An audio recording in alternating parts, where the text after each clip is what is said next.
We are now on a second condition affecting our antidiuretic hormone. Let me begin with a review on the functions of your antidiuretic hormone. Remember, class, that your antidiuretic hormone is responsible for the reabsorption of water only. Okay?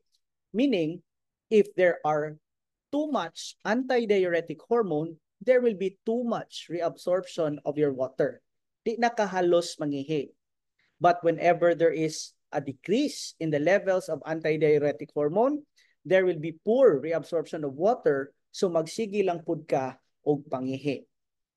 There are patients, class, which are affected or afflicted with small cell lung CA. Okay? Small cell lung cancer or maybe an autoimmune condition. This condition, class, can lead to an increase in the secretion of antidiuretic hormone. Whenever there is too much secretion of antidiuretic hormone, then you have a condition called SIAD, syndrome of inappropriate antidiuretic hormone. So SIADH is a condition where there is too much antidiuretic hormone that is being released. Inappropriate kaayo kay sobra ra kadaghan. And this happens because of number one, possibly a small cell lung carcinoma or an autoimmune condition. So what would be the effect, class, if taas ka og antidiuretic hormone? Number one, you can have increased osmolality. Okay? Unsa ganitong osmolality, class? Osmolality refers to the urine flow, such that kung motaas ang osmolality, magsigi pud ka og pangihi, mo increase ang urine flow. And aside from that, when ADH is elevated, your specific gravity would go down. And that's not difficult to memorize. Nga naman, because ang osmolality ug ang specific gravity are inversely proportional. So when ADH is increased, osmolality increases. Inversely, imong specific gravity mo reduce. So when osmolality increases and specific gravity decreases, you will have a state of oliguria. Okay? You will have a state of oliguria. When do you say nga naay oliguria ang usa ka tawo? You look at the amount of urine per hour. If the urine is less than 30 ml per hour, then that is oliguria. So ang normal nga ihi, 30 ml per hour. Now, what happens if the patient has oliguria? First, you look at the weight of the patient. A patient with fluid volume excess because of oliguria will develop weight gain. Okay? Again, in any patient with fluid volume retention or fluid volume excess or excessive state of dehydration, you always look at the weight. Di gid na mawala, class, ang monitoring of the weight because the weight is the sensitive indicator of fluid balance in the body. Okay? So there's weight gain. When you have oliguria, di na gud ka mangihi. Di na gud mo ipagawas ang imuhang tubig. So what will happen? There will be fluid volume excess. And when you have fluid volume excess, that can lead to congestion. Okay? So let's talk about congestion. What happens if there is congestion in the heart? What will be the condition of the patient? You can have congestive heart failure or unsa ganitong condition, class, kung sobra kadaghan imong pericardial fluid, you will develop cardiac tamponad. Matuok ang imuhang heart tungod sa kadaghan nga fluid nga nagputos sa imuhang heart. Cardiac tamponad. How about if there is congestion at the lungs? What will you have? You will have pulmonary edema. How about in the brain? What will happen if there is congestion in the brain? You will have cerebral edema which leads to seizures. Okay? So dili day pud na maayo no kung musubra ang ato ang tubig kung naatay fluid volume excess because it can cause congestion in several organs of the body. Okay? So when you have oliguria, 1, you gain weight.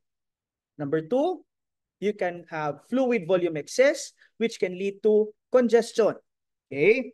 So kung nakakay fluid volume excess class, what will be the manifestations of the patient?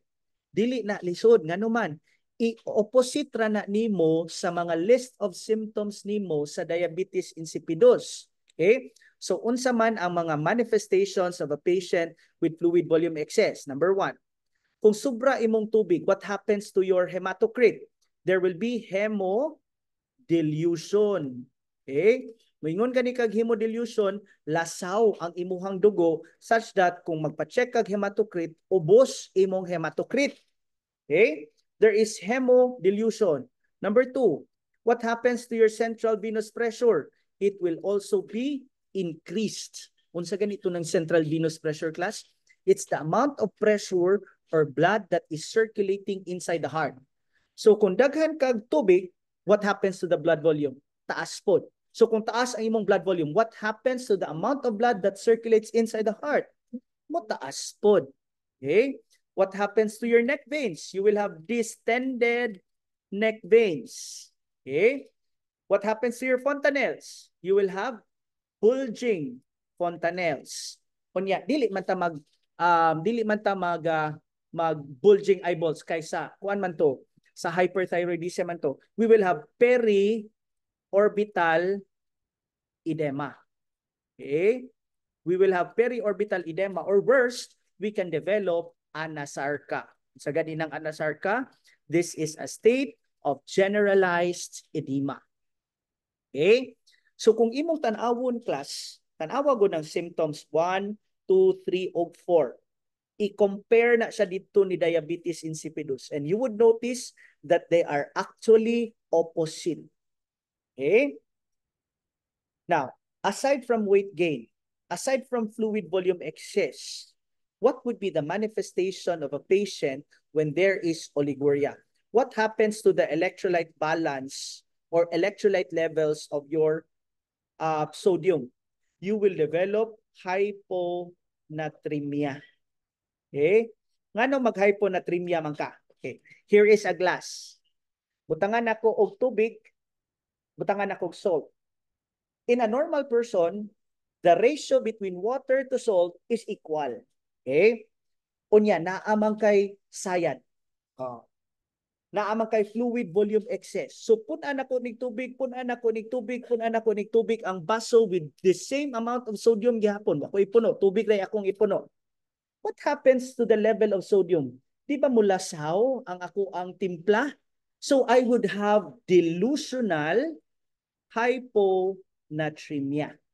And because the opposite of hyponatremia is the potassium level, you will develop hyperkalemia. Okay? Now, one important thing, class, that you should remember. Ang sodium is a major electrolyte of the brain. Okay? Nga unsa may nahitabo diri sa sayad, di ba ni ubos ang imong sodium? So because the sodium is low, then that major electrolyte responsible for brain function is also low. So what will the patient manifest if you have hyponatremia? The patient will manifest altered levels of consciousness, or worse, your patient can develop seizures. Meaning, sa SIADH, pwedeng magka-seizure.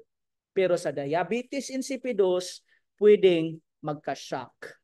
Okay? Now, how do we manage SIADH? Number 1, you should monitor your input and output.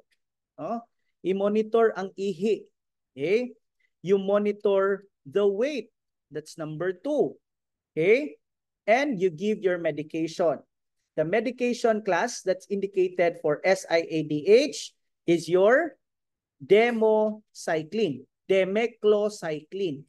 Demeclocycline is an anti-infective, antibiotic.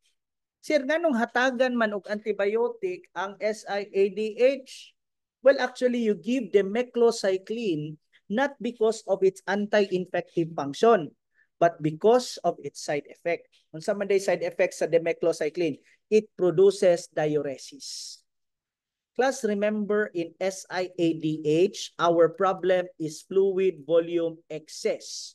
So you won't forget that SI stands for you are soaked inside. Okay? So you have fluid volume excess and you are soaked inside. So unsa may atong goal, class? Basta na SIADH, we promote the excretion of this excess water through urination. So how? You can give them meclocycline, our drug of choice, not because it is an antibiotic, but because of its diuretic effect. Okay? Now, you can also give diuretics to the patient, but the diuretics must not be one which saves potassium, but rather a potassium wasting diuretic. Ngano man? Oh, you look at the symptom of the patient. Di ba the patient has hyponatremia, hyperkalemia. So your diuretics could be used to help you excrete the levels of potassium. So example of potassium wasting diuretics are mannitol, furosemide Lasix. Unsay dili pwede niya? Spironolactone. Ngano man? The spironolactone is potassium sparing. Okay? So how about the diet? So you want to give your patient high sodium but low potassium. Okay? You give corticosteroids. Why? Because this is an autoimmune disorder. And you monitor the levels of consciousness because again, affected imong sodium. Unsay nahitabo sa SIADH, ubos imong sodium. Kung ubos imong sodium, ubos ang major electrolyte for the brain. So that could lead to altered levels of consciousness or it can lead to seizures. Okay? So that ends our discussion on SIADH.